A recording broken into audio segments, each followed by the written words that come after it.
बच्चों, आज हम आरोह के काव्यखंड के कबीर के पद इसको पढ़ेंगे। कबीर दास का जन्म 1398 में वाराणसी के पास लहरतारा में हुआ था।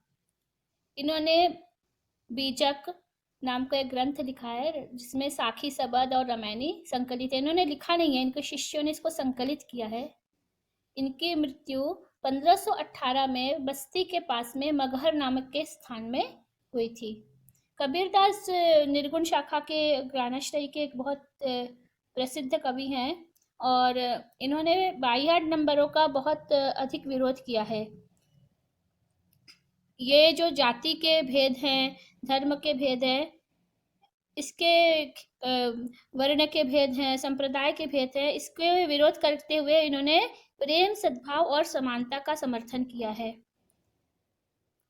इन्होंने मूर्ति पूजा या कुरान का पाठ या जो और अन्य मंत्र तंत्र है इनका भी विरोध किया और ज्ञान और अनुभव को प्रधानता दी है। इनके ऊपर सिद्धों, संतों का और सूफियों का बहुत अधिक प्रभाव है। इनके बारे में बहुत सी किंवदंतियां भी हैं और ऐसा कहा जाता है कि इन्होंने कभी कुछ पढ़ा नहीं था, मतलब अध्ययन नहीं किया था, अनपढ़ थे। और कहा गया मसी कागज छुयो नहीं, कलम गही नहीं हाथ। इसका मतलब है इन्होंने कभी हाथ में कोई पेन भी नहीं ली थी, कोई कागज भी नहीं छुआ था, लेकिन उन्होंने अनुभव के द्वारा जो है इसका विरोध किया, आडंबरों का विरोध किया है। कबीरदास ने कहा कि धर्म के नाम पर लड़ने के बजाय हम धर्म के वास्तविक स्वरूप को जानें और उसका अनुकरण करें, नहीं तो पाखंडी गुरु और शिष्य दोनों माया के भंवर में फंस करके डूब जाएंगे।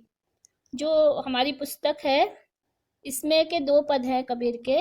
ये दोनों पद कबीर वांग्मय खंड 2, इसके संकलन जयदेव सिंह और वासुदेव सिंह ने किया है, उसमें से लिए गए हैं।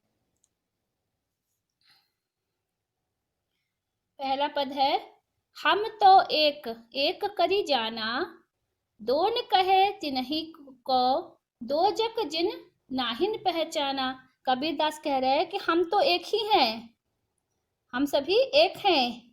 हमारा शरीर जो है एक ही ईश्वर से एक ईश्वर के में व्याप्त है और एक करी जाना, और हम एक ही ईश्वर को जानते हैं। एक ही शक्ति सर्वशक्तिमान जो परमेश्वर है वो एक ही है। तो यहाँ पर एक और एक, इसमें यमक अलंकार है। पहले एक का अर्थ है एक संख्या और दूसरे का अर्थ है एक ईश्वर सर्वशक्तिमान। ठीक है। दो दो ही कहे तिन्ही को, दो जग जिन नहीं नाहिन पहचाना। जो लोग बोलते कि ये संसार दो है, उन तिन्ही माने उनको, दो जग जिन नाहिन पहचाना। अब यहाँ दो जग का मतलब है नरक, और दो जग यानी वो जो दो दो मानते हैं। ठीक है, जो दो दो कह रहे हैं उनके लिए 2 संसार हैं और उन्होंने इसको पहचाना नहीं है ईश्वर को, तो वो 2 जग में। यहाँ 2 जग का मतलब 2 गज नरक, 2 जग जो बोलते हैं ना नरक, वो 2 जग में जाते हैं, नरक में जाते हैं। जो दो दो कहते हैं ना कि ये 2 है, एक है पवन एक है पानी, एक है ज्योति समाना। हवा एक ही है, सारे संसार में एक ही वायु चलती है। ये नहीं कि किसी को दूसरे धर्म वालों को अलग हवा मिलती है, किसी और जाति वालों को अलग हवा मिलती है। एक ही पानी, सारे संसार में एक ही पानी है, सबको एक जैसा ही पानी मिलता है। नदियों में पानी या कुएं में पानी जो मिलता है सभी को एक ही जैसा स्वाद देता है, सभी के लिए एक ही जैसी हवा चलती है। एक है ज्योति समाना, और सबको एक समान ही प्रकाश मिलता है। सूर्य की रोशनी एक समान ही मिलती है। सूर्य अपना प्रकाश सबको अलग अलग नहीं देता है। अगर अलग अलग देता, अगर वो अलग अलग होते सब तो, लेकिन सब एक है तो सबको एक जैसा ही प्रकाश देता है। एक कै खाक गढ़े सब भांडे, एक कै कोहरा साना। अब यहाँ कोहरा मतलब कुम्हार, कोहरा कुम्हार कहते हैं। जो कुम्हार होता है वो एक कै खाक गढ़े सब भांडे, एक कै कोहरा साना। कोहरा कुम्हार, एक है खाक गढ़े, एक ही मिट्टी को, एक ही राख, खाक मतलब राख मिट्टी होती है, एक ही खाक से गढ़े सब भांडे, सब बर्तनों को एक ही प्रकार की मिट्टी से बनाता है। साना, एक ही मिट्टी को सानता है। कोहरा, एक के खाक साना, एक ही खाक को, एक ही प्रकार की मिट्टी को सान करके गढ़े सब भांडे, सब बर्तनों को बनाता है। कोई छोटा बड़ा अलग अलग डिजाइन के बर्तन होते हैं ना, कोई दिया बनाता है, कहीं मटका बना रहा है, कहीं गमला बना रहा है, लेकिन उसकी मिट्टी जो सानता है वो एक ही होती है, एक ही खाक करता है। समझ में आ रहा है ना? Yes ma'am. जैसे बाढ़ी कष्ट ही काटे, अग्नि न काटे कोई। बाढ़ी मतलब बढ़ई, बढ़ई काष्ट ही काटे, बढ़ई केवल लकड़ी को काट सकता है और उस लकड़ी को जला सकता है व्यक्ति, है ना, लेकिन अग्नि न काटे कोई। क्या वो आग को काट सकता है? बढ़ई काट को काट सकता है, काष्ट को काट सकता है, लेकिन आग को कोई काट नहीं सकता है। आग सबके लिए एक समान है। सब घटी अंतरी तू ही व्यापक धरे स्वरूप है कोई। सारे घटों में, सारे संसार में, जो घट घट में व्यापक परमेश्वर बोलते हैं ना, सारे घट मतलब शरीर भी होता है, घड़ों में, विभिन्न घड़ों में जो हमारा शरीर है वो मिट्टी का बना हुआ है ना, तो उसकी, हाँ, तो हमारे शरीर में जो है ना, इसकी तुलना घट घट से की गई है शरीर की। सारे शरीरों में तू ही व्यापक है, मतलब ईश्वर ही व्यापक है। धरे स्वरूप है सोई, और वही स्वरूप साक्षात होकर के सबके अंदर व्यापक होकर के विभिन्न रूप धर लेता है। एक ही ईश्वर है। माया देखी के जगत लुभाना, काहे रे नर गरबाना। माया देख करके, जगत में माया देख करके लोग लालच में आ जाते हैं, तो क्यों मनुष्य रे नर, काहे गरबाना, तुम गर्व किस बात का करते हो? कोई गर्व मत करो, मतलब किसी को अपने रूप का गर्व है, किसी को धन का गर्व है, माया का गर्व है, ये सब देख करके सारा संसार मोहित हो रहा है। माया देख करके सब लोग मोहित हो रहे हैं। क्यों हो रहे हैं? ये सब तो नष्ट हो जाएगा, क्योंकि सारा माया के वश में है। निर्भय भया कछु नहीं व्यापे, कहे कबीर दीवाना। जो दीवाना होता है ईश्वर का, ईश्वर के प्रेम में जो दीवाना है, उस वह निर्भय भया, वह निर्भय हो जाता है। कछु नहीं व्यापे, उसे कभी कोई कष्ट नहीं होता, कोई तकलीफ नहीं होती है। कबीर दास कह रहे हैं, जो दीवाने होते हैं, ईश्वर के प्रेम में डूब जाते हैं, जो बोलते हैं ना एकदम औघड़ साधु हो जाते हैं, सब कुछ त्याग देते हैं, वो दीवाने लोग हमेशा निर्भय होते हैं। उनको किसी प्रकार का कोई कष्ट नहीं होता है, नहीं व्यापे, कोई कष्ट नहीं होता, कोई तकलीफ नहीं होती है। ठीक है? क्यों? क्योंकि वो सारे संसार को एक ही मानते हैं, उनको डर किस बात का रहेगा? वो बोलते तेरे में भी वही है जो मेरे में है। ठीक है? तो उनको कोई डर ही नहीं है। उनके लिए न कोई गरीब है, न कोई अमीर है, न कोई ऊंच है, न कोई नीच है, न कोई राजा है, न कोई रंक है, सारा कुछ उनके लिए एक समान है। ठीक है? तो इसमें जो है ना, उन्होंने बोला है कि मनुष्य को माया के भंवर में नहीं फंसना है। ठीक है? माया में नहीं फंसना है, माया देख करके लालच में नहीं पड़ना है। सारा कुछ हमारा एक ही है। ठीक है? ये मेरा, ये तेरा, ये सब नहीं करना है। ठीक है? समझ में आ रहा है ना? तो अब इसमें कबीर दास की जो भाषा है, ये इसमें एक तो यहाँ पे एक एक में यमक अलंकार है। ठीक है? और यहाँ पे एक एक खाक गढ़े सब भांडे, कोहरा और खाक, इसमें अतिशयोक्ति, रूपातिशयोक्ति, मतलब खाक राख भी होती है, कोहरा ऐसे अतिशयोक्ति, रूप की अतिशयोक्ति, स्वरूप अतिशयोक्ति है। ठीक है? और यमक अलंकार तो आपको समझ में आ गया, दोनों, हाँ, दोनों का अर्थ अलग है और दोनों समान है ना, समान शब्दों का प्रयोग हुआ है एक एक में, और मीनिंग डिफरेंट। हाँ, और इसमें परमात्मा के स्वरूप का वर्णन उन्होंने बहुत ही सुंदर, किसी बहुत बड़े फिलासफर के समान दिया है, बहुत बड़े दार्शनिक के समान दिया है। और इसमें देखो जैसे है यहाँ पे, बाढ़ी कष्ट ही काटे, काटे है ना, काटे कोई सोई, इस सब में कौन सा अलंकार है? अनुप्रास अलंकार। कहे कबीर दीवाना, है ना? ये कहे कबीर में सब का की पुनरुक्ति हो रही है ना, Yes, ma'am. तो ये अनुप्रास अलंकार है सारे में। और इसमें कबीर दास की भाषा तो सदुक्कड़ी है, तो उनके पदों में सब जगह सदुक्कड़ी भाषा है। गेय पद है, इनको हम गा भी सकते हैं, संगीतात्मक है, कबीर के पदों को गाया जा सकता है। कबीर है, मीराबाई के पद भी गेय हैं, वो भी संगीत है, दोनों को गा सकते हैं। फिर दूसरा पद, ये समझ में आ गया ना, इसमें कोई और डिफिकल्टी है? No, ma'am, आ गया समझ में। पूरा समझ में आ गया, ठीक Yes, है। ma'am. चलो दूसरा पद देखो, संतो देखत जग बोराना। अब ये देखो, इन्होंने यहाँ पर विभिन्न जो धर्म के गुरु हैं, सभी धर्मों के, उनके ऊपर कटाक्ष किया हुआ है। संतो देखो, संतो देखिए, ये सारा जग तो पागल हो गया है, बोरा गया है। साच कहो तो मारन धावे, झूठे जगपति आना। अगर मैं सच बोलूं तो लोग मुझे मारने को दौड़ते हैं, सभी धर्मों के लोग मुझे मारने को दौड़ते हैं, और झूठे बातों पर ही लोग भरोसा करते हैं, विश्वास करते हैं।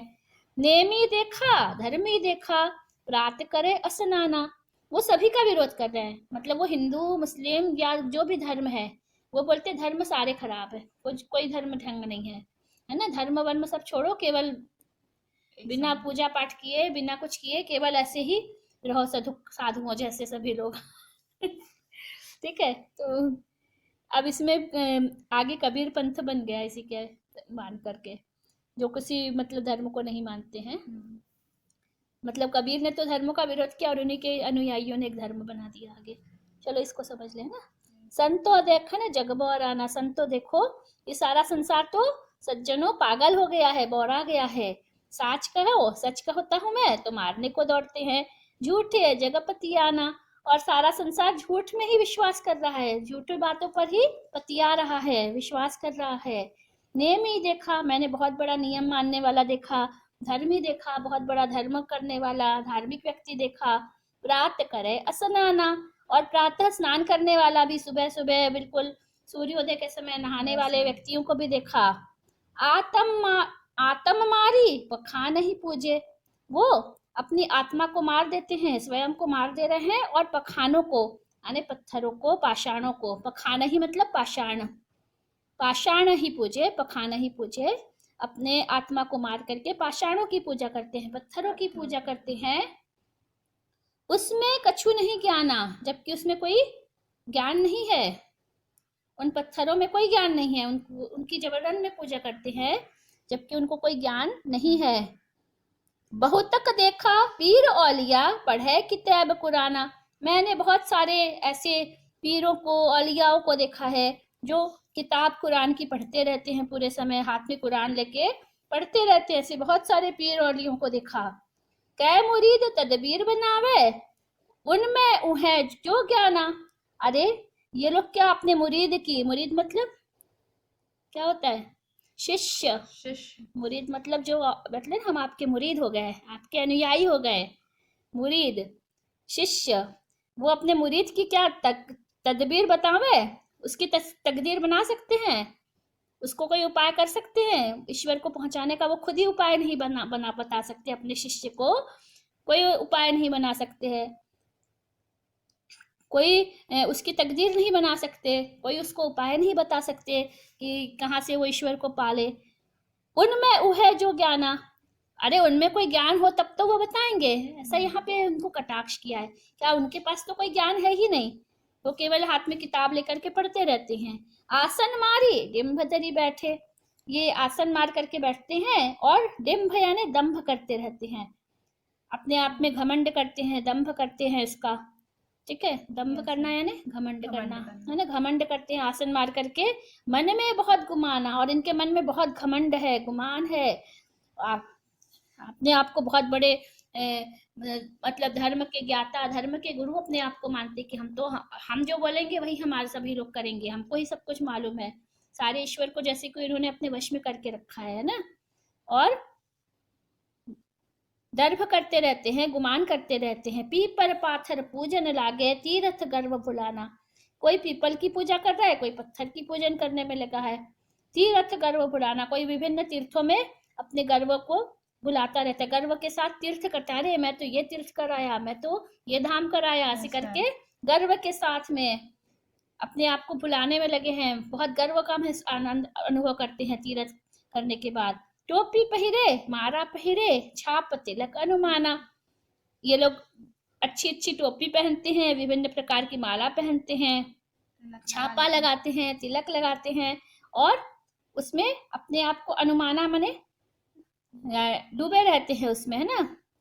तिलक लगा करके अपने आप को अनुमान करते कि हम बहुत बड़े संत बन गए, बहुत बड़े ईश्वर के भक्त हो गए। फिर है साखी शब्द ही गावत भूले, साखी साखी को गाते हैं, ये बोल रहे हैं साखी को, साखी शब्द को गाते रहते हैं और आप ही भूले, आत्मा को भूल गए। साखी शब्द ही गावत भूले आत्म ही खबर न जाना, कि साक्षी को सब गाते हैं। साखी का दो अर्थ होता है, साखी मतलब साक्षी भी होता है ना। शब्द ही गावत, ये शब्दों को गाते हुए भूल जाते हैं सब कुछ, और आत्म ही खबर न जाना, अपने आत्मा की खबर को नहीं जानते, अपने खुद को नहीं जानते हैं, केवल साखियां गाते रहते हैं, दोहे गाते रहते हैं। हिंदू कहे मोहि राम प्यारा, बोलते हिंदू बोलता है कि मुझे तो राम प्यारा है, हिंदू राम राम करते हैं। और तुर्क कहे रहीमाना, और जो तुर्क है मतलब मुस्लिम है, वो बोलते हैं कि रहीम अच्छे हैं। तो राम और रहीम के चक्कर में दोनों लड़ते रहते हैं, हिंदू मुस्लिम लड़ते रहते हैं, कोई बोलता है राम अच्छा है, कोई बोलता है रहीम अच्छा है, आपस में लड़ते झगड़ते रहते हैं। आपन में दोहु लड़ी लड़ी मुए, दोनों आपस में लड़ लड़ के मर जाते हैं।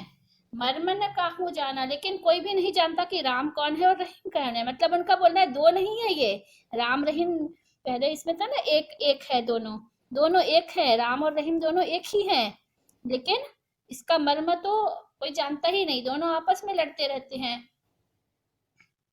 घर घर मंत्र देत फिरत है महिमा के अभिमाना, ये अपने अपने लोगों के घरों में जाते हैं, कहीं मंत्र दे रहे हैं, कहीं कुछ कर रहे हैं, और अपनी अपनी महिमा का बखान करते रहते हैं। महिमा के अभिमाना, इनको अपनी महिमा का, अपने स्वयं का बहुत अभिमान है, लोगों को मंत्र देते हैं। गुरु के सहित शिष्य सब बूढ़े अंत काल पछताना, बोलते ऐसे जो गुरु हैं ना, वो खुद भी अपने आप को डुबा लेते हैं, अपने आप को नष्ट कर लेते हैं, माया में डूबे हुए जो शिष्य हैं और गुरु हैं, और अंत काल में पछताते रहते हैं। अंत काल में मृत्यु के समय तो ये पछताते हैं, क्योंकि इनको तो ईश्वर मिलता ही नहीं है, उनका बोलना है कि ईश्वर तो मिलता ही नहीं, ईश्वर प्राप्त नहीं कर पाते हैं, और अंत में पछताते रहते हैं। कहे कबीर सुनो हो संतो, ये सब मर्म भर्म भुलाना, ये सब जो सुन रहे हो ना संतो, ये सब सुनो, ये सब भ्रम में मत रहो, ये सब भ्रम की बातें हैं, भ्रम को भूल जाओ, कोई भ्रम नहीं है, सब जो है ना ईश्वर वगैरह ये सब भ्रम है, कुछ नहीं होता। कहतिक कहो कहा नहीं माने, सहजे सहज समाना, अरे मैंने कितनी बार कहा, कहतिक कहो कितनी बार कहा, पर कोई मानता ही नहीं है मेरी बात, कोई सुनता ही नहीं है। सहज है सहज समाना, बोलते सबसे अच्छा तो सहज रूप से ईश्वर में लीन हो जाना है, ईश्वर को सहज पा सकते हैं, लेकिन आप लोग तो उसमें पूजा पाठ में लगे हो, है ना। कहीं राम कर रहा है, कोई कोई रहीम दास कह रहा है, कोई रहीम रहीम कह, रहीम दास नहीं रहीम, कोई राम कह रहा है, कोई रहीम कह रहा है, और मेरी बात तो कोई मान ही नहीं रहा है। तो मतलब वो व्यंग भी कर रहे हैं, और इसमें कविता में एक प्रकार से उन्होंने आडंबरों का विरोध किया हुआ है, कि आपको आडंबर नहीं मानने हैं, है ना। जो पोंगा पंडित हैं, जो मौला मौलवी, सभी का इन्होंने विरोध किया है, मतलब हिंदू का भी विरोध किया है, तो मुस्लिम इस्लाम का भी विरोध किया है, दोनों धर्मों का। और इसमें बहुत ही व्यंगात्मक भाषा है, अनुप्रास अलंकार है जो है ना, बहुत सारी जगह पे दोनों में देखा हमने, अनुप्रास अलंकार का है, कबीर है ना, सहित शिष्य सब बूढ़े, यहाँ पे स का है ना, सारे में अनुप्रास है। और पुनरुक्ति प्रकाश है, देखो यहाँ पे ये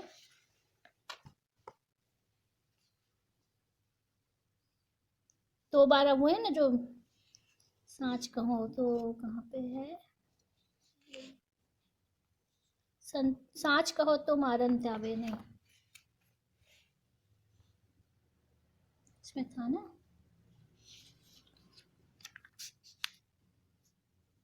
ठीक है ना। तो ये दोनों दोहे हमने पढ़ लिए हैं पद, तो इसमें पुनरुक्ति प्रकाश, अनुप्रास, और इसमें दोनों में सदुक्कड़ी भाषा है, गेयता है, संगीतात्मकता है।